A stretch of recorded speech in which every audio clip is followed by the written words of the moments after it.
আমাদের এই অনুষ্ঠানটি একটি অত্যন্ত স্মরণীয় অনুষ্ঠান। শুধু স্মরণীয় নয়, একই সাথে এই অনুষ্ঠানটি একটি অনেক ইমোশনাল একটি অনুষ্ঠান আমাদের জন্য। এই জন্য অনুষ্ঠানটি ইমোশনাল। আজকে আপনারা এখানে যারা বক্তব্য রেখেছেন, আপনারা যেই কষ্ট নিয়ে কথাগুলো বলেছেন, আপনারা যেই কষ্টের মধ্য দিয়ে গিয়েছেন, হয়তো অনেক মানুষই সেটি ঠিক অনুভব করতে হয়তো পারে না, বুঝতে পারে আপনারা কষ্টে আছেন, হয়তো সবাই অনুভব করতে পারে না। যারা একমাত্র আপনাদের মতন এই অভিজ্ঞতাতে গিয়েছে বা যাচ্ছে, তাদেরই এটি অনুভব করার মতন সামর্থ্য বা শক্তি হয়তো বা আছে।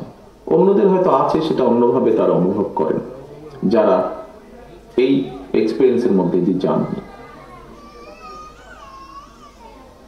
শহীদ স্বজনবৃন্দ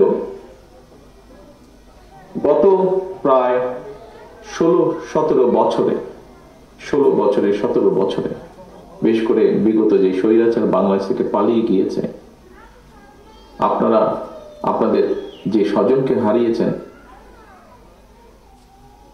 তাদের মতন আরো বহু স্বজনকে আমরা হারিয়েছি, আরো বহু সহকর্মী নেতাকর্মীকে আমরা হারিয়েছি গত 17 বছরে, প্রায় 16 বছরে। আমাদের হিসাব মতে 726 জনের মতন, যার সাথে এই 726-এর সাথে আজকের এই 142 জন যুক্ত হবে নতুন করে। বিগত 10-12 বছর যাবত আমরা চেষ্টা করেছি আমাদের এই শহীদ যারা খুন গুমের শিকার হয়েছে, আমাদের সেই সহকর্মীদেরকে, সেটি শুধু ছাত্রদল নয়, বিএনপি, যুবদল, স্বেচ্ছাসেবক, অন্যান্য আমাদের অঙ্গ সহযোগী সংগঠন, সকলের সাথে আমরা চেষ্টা করেছি দলের অবস্থান থেকে, দলের পক্ষ থেকে একটি যোগাযোগ রাখার জন্য। আমাদের যে লিমিটেশন আছে, যে সীমাবদ্ধতা আছে, তার ভিতরে থেকে আমরা চেষ্টা করেছি যতটুকু সম্ভব তাদের পাশে দাঁড়াতে, তাদেরকে সাথে রাখতে, তাদের সাথে থাকতে আমরা চেষ্টা করেছি। ঈদ পরব বিভিন্ন অনুষ্ঠানে আমরা গত 10-12 বছর যাবত আমরা চেষ্টা করেছি এই মানুষগুলো, এই পরিবারগুলোর পাশে থাকতে, কারণ তারা তাদের স্বজনকে হারিয়েছেন এবং এই স্বজন এই দলের একজন সদস্য ছিল, সেই স্বজন যাকে তারা হারিয়েছেন। ঠিক একইভাবে আজকে আপনারা এখানে উপস্থিত হয়েছেন, আপনাদেরকে এখানে আসার জন্য আমরা অনুরোধ করেছিলাম যে 142 জন স্বজনকে ছাত্রদল হারিয়েছে, আপন জনকে, সহকর্মীকে। হতে পারে গত 15 বছর যে অত্যাচার নির্যাতনের মধ্যে দিয়ে বাংলাদেশের মানুষ, বাংলাদেশের জাতীয়তাবাদী দল, বাংলাদেশ জাতীয়তাবাদী দল সহ গণতান্ত্রিক দলগুলোর সদস্যরা যে অত্যাচার নির্যাতনের মধ্যে দিয়ে গিয়েছেন, তার ভিতরে, তার কারণে হয়তোবা কোনো কোনো পরিবারের সাথে, শহীদ পরিবার, গুম খুন শিকার পরিবারের কারো কারোর সাথে হয়তোবা আমরা যোগাযোগ করতে ব্যর্থ হয়েছি। দলের এই সীমাবদ্ধতার জন্য আমরা যদি কারো কাছে পৌঁছতে না পারি, দলের পক্ষ থেকে আমি আপনাদের কাছে দুঃখ প্রকাশ করছি। ইনশাআল্লাহ আমাদের আরো প্রচেষ্টা থাকবে, যাদের কাছে আমরা পৌঁছতে পারিনি, আমাদের সর্বশক্তি দিয়ে আমরা চেষ্টা করব তাদের কাছে পৌঁছানোর জন্য। সম্মানিত উপস্থিতিবৃন্দ, অতিথিবৃন্দ, আজকের এই অনুষ্ঠানে যারা আপনারা উপস্থিত হয়েছেন, আপনাদের যে স্বজনদেরকে আপনারা হারিয়েছেন, তাদের একটি লক্ষ্য ছিল, উদ্দেশ্য ছিল। যে উদ্দেশ্য বা লক্ষ্যকে সফল করতে গিয়ে তারা তাদের নিজেদের জীবনকে উৎসর্গ করেছে এই দেশ, দেশের মাটি এবং দেশের মানুষের জন্য। কি সেই লক্ষ্য বা উদ্দেশ্য ছিল? আমরা যদি খুব সংক্ষেপে যদি আমরা দেখি, তাদের উদ্দেশ্য ছিল এই দেশের একটু ভালো পরিবর্তন হবে, এই দেশের মানুষের একটু ভাগ্যের ভালো পরিবর্তন হবে, এই দেশের মানুষ একটু স্বাধীনভাবে নিজের মতামত প্রকাশ করতে পারবে, কথা বলতে পারবে, তার রাজনৈতিক মিনিমাম অধিকারটুকু সে প্রয়োগ করতে পারবে। খুব সংক্ষেপে বললে হয়তো এই চাওয়াগুলো ছিল, এবং এই চাওয়াগুলোকে প্রতিষ্ঠিত করার জন্যই তারা সেদিন রাজপথে নেমে এসেছিল। কিন্তু রাজপথে নেমে এসেছিল, ঘরে ফিরে যেতে পারেনি। সেই স্বৈরাচারের বুলেটের আঘাতে আঘাত তাদের প্রাণটাকে কেড়ে নিয়েছিল। সম্মানিত উপস্থিতিবৃন্দ, আপনাদের যে ক্ষতি হয়েছে, আপনারা যা হারিয়েছেন, পৃথিবীর তাবৎ সম্পদ এনে আপনাদেরকে দিলেও আপনারা তার সেই ক্ষতি পূরণ করা সম্ভব নয়। তবে একজন রাজনৈতিক কর্মী হিসাবে যে মানুষগুলোকে আমরা হারিয়েছি তাদের একজন সহকর্মী হিসাবে আমি এতটুকু অনুধাবন করি, যেই আশা আকাঙ্ক্ষা, যেই প্রত্যাশাটাকে পূরণ করার জন্য তারা ভয় ডর সবকিছুকে উপেক্ষা করে রাজপথে নেমে এসেছিল, সেই প্রত্যাশাগুলোকে যদি আমরা পূরণ করতে সক্ষম হই, তাহলে তাদের আত্মা কিছুটা হলেও শান্তি পাবে। এখানে একজন বাবা বলে গিয়েছেন, আমরা সবাই একসময় চলে যাব, সেই বাবাটিও চলে যাবেন এই দুনিয়া ছেড়ে একদিন। হয়তো তার সন্তানের সাথে তার দেখা হবে, সন্তান তখন তাকে জিজ্ঞাসা করবে, তোমরা কি করেছো আমরা চলে আসার পরে? সম্মানিত উপস্থিতিবৃন্দ, বাংলাদেশ জাতীয়তাবাদী দল একটি রাজনৈতিক দল হিসেবে আমাদের এই শহীদদের যে প্রত্যাশা, সেই প্রত্যাশা যাতে পূরণ হয় তার জন্য আমরা পরিকল্পনা গ্রহণ করেছি। আমরা পরিকল্পনা গ্রহণ করেছি এই দেশের আগামী ভবিষ্যৎ প্রজন্ম, তাদেরকে কিভাবে আমরা শিক্ষিত করে উপযোগী মানুষ করে গড়ে তুলব। সম্মানিত অতিথিবৃন্দ, আমরা পরিকল্পনা গ্রহণ করেছি, ছোটবেলা থেকে পড়ে এসেছি কৃষি প্রধান দেশ বাংলাদেশ। এই দেশের কৃষিকে কিভাবে আরো স্বাবলম্বী করে গড়ে তোলা যায় সেই ব্যাপারে আমরা পরিকল্পনা গ্রহণ করেছি। আমরা পরিকল্পনা গ্রহণ করেছি এই দেশের এই মুহূর্তে সবচাইতে বড় যেই সমস্যা, সেই সমস্যাটা হচ্ছে আমাদের প্রায় 4-5 কোটি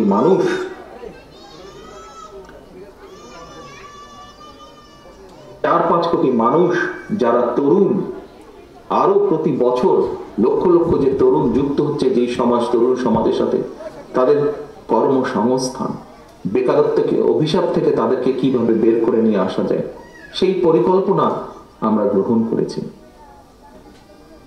সম্মানিত অতিথিবৃন্দ, আমরা দলের পক্ষ থেকে পরিকল্পনা গ্রহণ করেছি।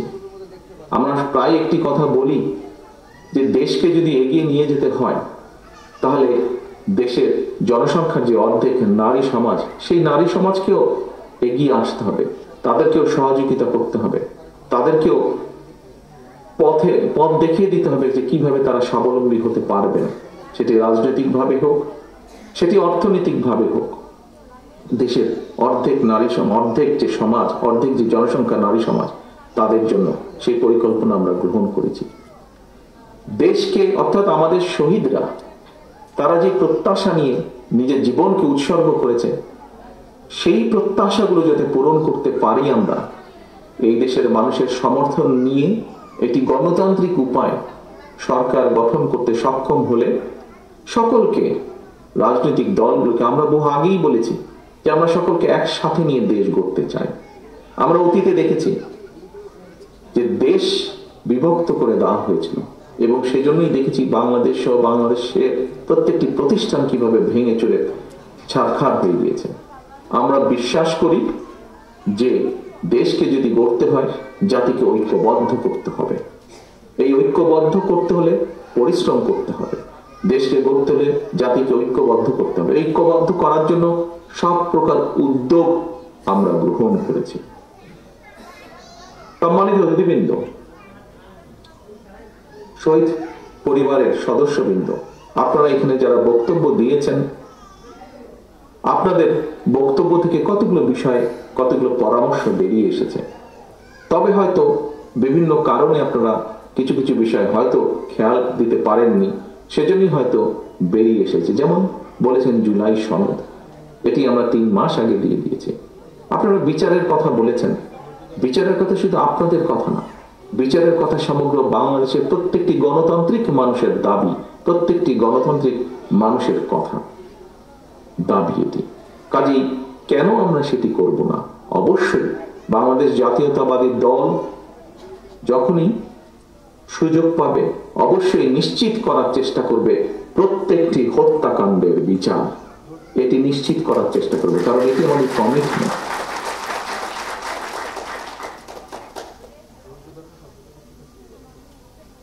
সম্মানিত অতিথিবৃন্দ,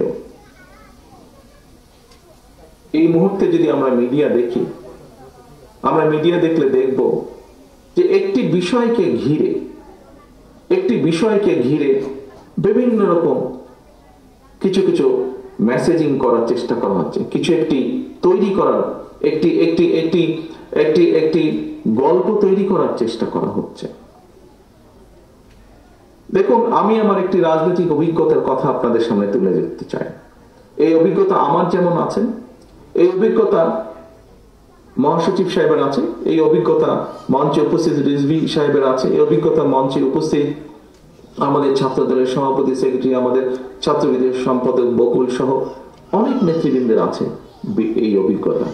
কি সেই অভিজ্ঞতাটি?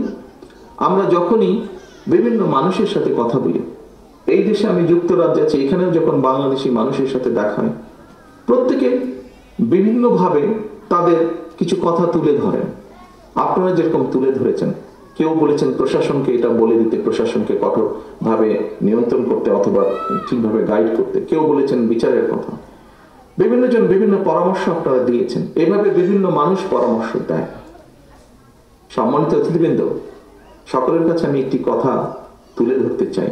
কেন বিএনপিকে আমরা বা মানুষ পরামর্শ দেয় কেন বিএনপিকে? কারণ মানুষ একটি জিনিস বিশ্বাস করে বা মনে করে খুব দৃঢ়ভাবে যে বিএনপি সরকার পরিচালনার অভিজ্ঞতা আছে, ইনশাআল্লাহ বিএনপি আগামী দিনে দেশ পরিচালনা করবে। যে যেই কাজটা করতে পারে, আমি এটি তালি বাজানোর জন্য দেইনি, কিন্তু আমি একটি জিনিস বোঝানোর জন্য দিয়েছি, বলছি আপনাদেরকে। অর্থাৎ যে যেই কাজটি করতে পারে, অন্যজন অপরপক্ষ যদি বিশ্বাস করে যে অমুক ব্যক্তি অমুক কাজটি করতে পারে, করার ক্ষমতা তার আছে, তখন সেই বিষয়ে সংক্রান্ত পরামর্শ বা তার মতামত সে তুলে ধরে। আপনারা টিভিতে দেখবেন, টক শোতে দেখবেন, বিভিন্ন ব্যক্তি বলেন, হ্যাঁ বিএনপির তো এই করা উচিত, বিএনপির ওই করা উচিত, বিএনপির দেশ নিয়ে এটা করা উচিত, বিএনপির দেশ নিয়ে ওই পলিসি নেওয়া উচিত, বিএনপির ছাত্রদের নিয়ে এই পলিসি নেওয়া উচিত, শ্রমিকদের নিয়ে এই পলিসি নেওয়া উচিত। কেন বলে কথাগুলো বলে কারণ যারা পছন্দ করে না, উভয় পক্ষই স্বীকার করে নিচ্ছে যে আগামী দিনে ইনশাআল্লাহ বিএনপি দেশ পরিচালনা করবে। সেই জন্যই বিএনপিকে এই কথা বলে। প্রিয় সহকর্মীবৃন্দ, বিভিন্ন সময় বিভিন্ন পত্রপত্রিকা ইদানিং আমরা দেখছি যে বিএনপি সংস্কারের এটি মানছে না, ওটি মানছে না, সেটি মানছে না। অপরপক্ষে আমরা দেখছি অনেকগুলো দল সবকিছু মেনে নিচ্ছে। আমাদের নেতৃবৃন্দ বলেছেন যে এখানে তো আমরা এসেছি আলোচনা করার জন্য, যদি সব মেনেই নিতে হয় সেটি তাহলে আলোচনার দরকার ছিল কি? সরকার বলে দিত যে এই করতে হবে, কিন্তু আলোচনার জন্যই ডাকা হয়েছে। এবং সেই আলোচনাকে আমরা দেখেছি কিছু ব্যক্তি, তার মধ্যে কিছু মিডিয়ার কিছু অংশ সহ বলার চেষ্টা করছেন, তুলে ধরার চেষ্টা করছেন যে বিএনপি এটা মানছে না, বিএনপি ওটা মানছে না, আর কেউ কেউ এটা মানছে ওটা মানছে। সকলের প্রতি সম্মান রেখেই আমি বলছি, দেশ পরিচালনার দায়িত্ব যারা যারা যাচ্ছেন রিফর্ম কমিটিতে, দেশ পরিচালনার অভিজ্ঞতা বা দায়িত্ব বা অভিজ্ঞতা বিএনপি ছাড়া আর কি কারো ওখানে আছে? কারো নেই, আর কারো নেই। কাজে বিএনপি যেটি মানছে এবং যেটি নিয়ে বিএনপি প্রশ্ন তুলছে, বিএনপির অভিজ্ঞতা থেকেই বলছেন। কারণ বিএনপি জানে, বিএনপির ধারণা আছে যে কোন কাজটি করলে দেশের জন্য ভালো হতে পারে, কোন কাজটি করলে দেশের জন্য ভালো না হতে পারে। বিএনপির দায়িত্ববোধ আছে বলেই বিএনপির অবজারভেশন গুলো তুলে ধরছে, বিএনপির আপত্তিগুলো তুলে ধরছে। যার কোনো দায়িত্ববোধ নাই তাকে তো যদি বলে যে তোমাকে হিমালয় পর্বত নিতে হবে মাথায়, এসব নিব মাথায়, কিন্তু হিমালয় পর্বতকে তো মাথায় তোলা যায় না। যার দায়িত্ববোধ নাই, কাঁধে যার দায়িত্ব পড়ার কোনো কারণ নেই, কাঁধে যার দায়িত্ব নেবার কোনো কারণ নেই, সে তো সবকিছুই করে ফেলতে পারবে। বিএনপি যেহেতু দায়িত্ববোধ আছে, বিএনপি যেহেতু অভিজ্ঞতা আছে, সেই জন্যই অভিজ্ঞতার আলোকেই বিএনপি যেটা যেটা মনে করেছে দেশের জন্য ভালো, দেশের মানুষের জন্য ভালো হবে, বিএনপি সেটাতে এগ্রি করেছে। বিএনপি যেটাতে মনে করেছে যে আলোচনার মাধ্যমে আগামী সংসদে আলোচনার মাধ্যমে করে ফেলা যাবে, কাজটি আলোচনার মাধ্যমে আমরা করব, বিএনপি সেভাবেই প্রস্তাব উপস্থাপন করেছে। আজকে দেখুন জুলাই সনদ নিয়ে আপনারা কথা বলেছেন, জুলাই সনদ নিয়ে বাইরে কথা বলেছেন, কিন্তু কেন কেউ বলছে না? সরকার থেকে কেন বলছে না? ঠিক আছে, জুলাই সনদের কি ব্যাপার স্যাপার এগুলো তো বিএনপি 3 মাস আগেই জানিয়ে দিয়েছে, কেন বলছে না? কেন কিছু কিছু দল পুরো বিষয়টিকে ভ্রান্তভাবে উপস্থাপনের চেষ্টা করছে? যে ঘটনাটি ঘটে গেছে পুরনো ঢাকায়, যে ঘটনাটি ঘটে গেছে, যে ছেলেটি মারা গেছে বরঞ্চ তার সাথে হয়তো যুবদলের সম্পর্ক আছে, কিন্তু যে খুন করছে বা যে হত্যা করছে তাকে তো অন্য জায়গা থেকে, আমরা যেটা খবর পেয়েছি, অন্য জায়গা থেকে নিয়ে আসা হয়েছে, তাকে ধরা হচ্ছে না। ধরা হলো অন্যদেরকে অ্যারেস্ট করা হলো, তাকে ধরা হচ্ছে না, কি তাকে আসামিও পর্যন্ত বোধহয় করা হয়নি এখন পর্যন্ত। কেন হয়নি? কেন ধরা হচ্ছে না? আমাদের পক্ষ থেকে তো একবারও বলা হয়নি যে তমুককে ধরা যাবে না, অমুককে ধরা যাবে, একবারও তো এই কথাটি বলা হয়নি। আমরা বরাবর বলে দিচ্ছি, একটু আগে যেটি আপনাদের সামনে বলেছি, বরাবর আমরা বলেছি অন্যায়কারী আইনের দৃষ্টিতে তার বিচার হবে। দলের সাথে তার কি সম্পর্ক, কিচ্ছু যায় আসে না তাতে। তাকে দল কোন রকম প্রশ্রয় দিবে না। কেউ যদি কোনো অন্যায় করে থাকে, তাহলে প্রশাসন ধরছে না কেন তাকে? আমাদের এখানে রিজভী আহমেদ সাহেব পরিষ্কার বলেছেন, দলীয় অবস্থান থেকে আমাদের যা যা করা প্রয়োজন আমরা প্রত্যেকটি যেটি যেটি জেনেছি, তদন্তের পরে যাদের যাদের সম্পর্কে প্রমাণিত হয়েছে অভিযোগ, আমরা আমাদের দলীয় অবস্থান থেকে তাদের বিরুদ্ধে ব্যবস্থা গ্রহণ করেছি। আইন শৃঙ্খলা বাহিনী কেন তাহলে বসে আছেন? আইন শৃঙ্খলা বাহিনীকে চালায় কে? বিএনপি তো চালায় না, চালাচ্ছে তো সরকার। তাহলে সরকার কেন ব্যবস্থা নিচ্ছে না তাদের বিরুদ্ধে? সেটি দলেরই হোক বা সেটি অন্য কোনো লোকই হোক, কেন ব্যবস্থা নিচ্ছে না? প্রিয় উপস্থিতিবৃন্দ, দেখুন, একটু আগে আপনাদের সামনে আমি তুলে ধরেছি বিএনপির প্রত্যেকটি, আমাদের যারা শহীদ হয়েছে সহকর্মীরা, তারা দেশকে যেমন দেখতে চেয়েছে, তার উপরে ভিত্তি করে আমরা প্রত্যেকটি বিষয়ে পরিকল্পনা গ্রহণ করেছি। কিন্তু একটি শব্দ প্রায় বক্তব্যে উঠে আসে, ষড়যন্ত্র।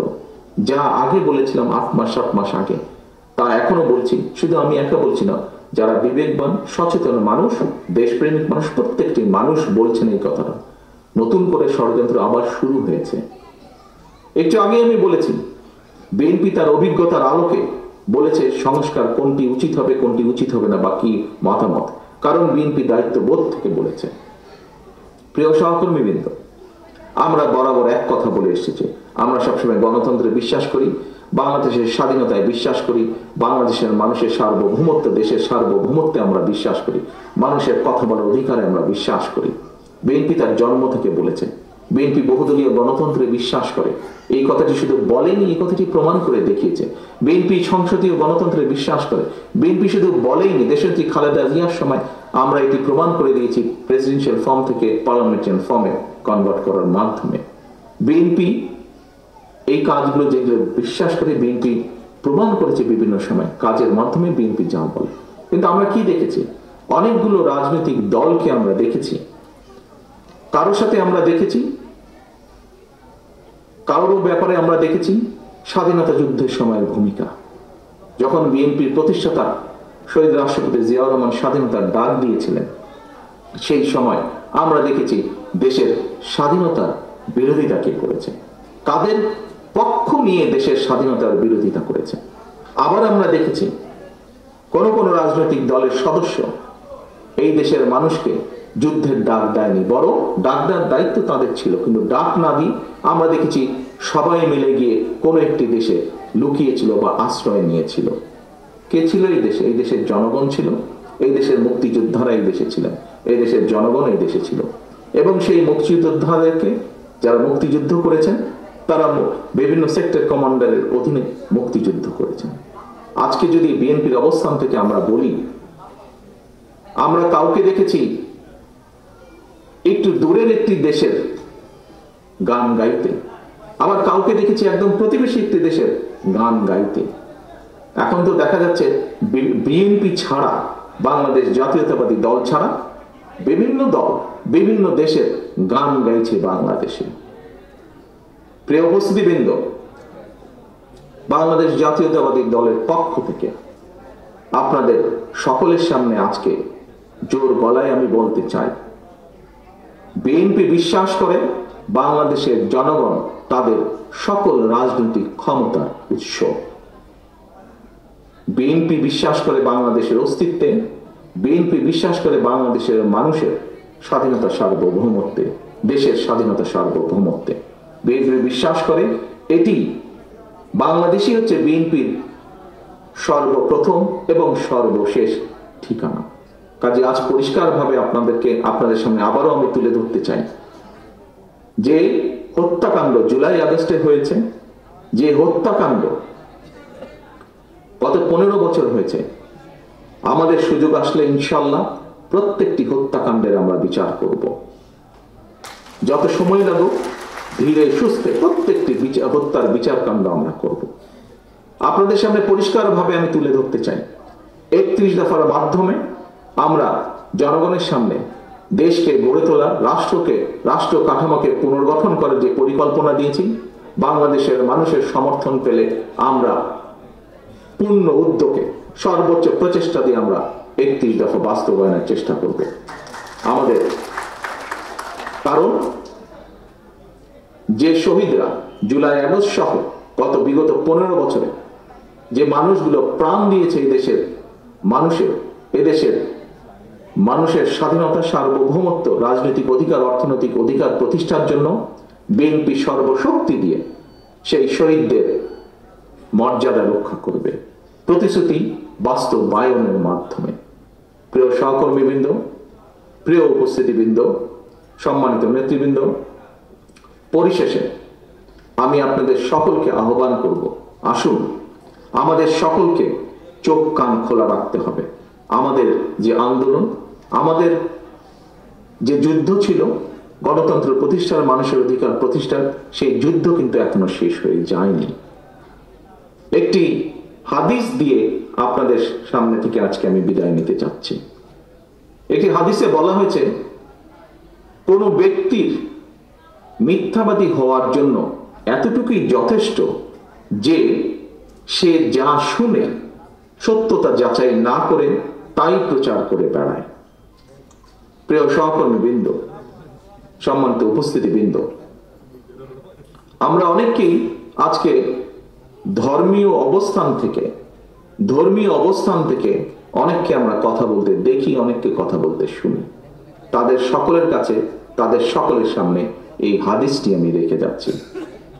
আমি আশা করব আমরা যারা এই দেশের, বাংলাদেশের মাটিতে বড় হয়েছি, বাংলাদেশের আলো বাতাসে বড় হয়েছি, আমরা আমাদের সর্বশক্তি দিয়ে এই দেশের স্বাধীনতা, সার্বভৌমত্ব, এই দেশের মানুষের অধিকারকে রক্ষা করব।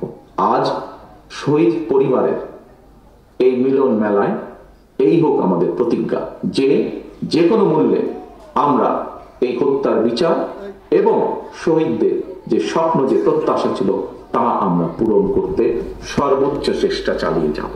এই হোক আজকের এই মিলন মেলার প্রতিজ্ঞা, এই হোক আজকের এই মিলন মেলার প্রতিশ্রুতি। সকলের কাছে বিদায় নিয়ে আমার বক্তব্য শেষ করে আসসালামু আলাইকুম। আল্লাহ হাফেজ। বাংলাদেশ জিন্দাবাদ। বাংলাদেশ জাতীয়তাবাদী দল জিন্দাবাদ।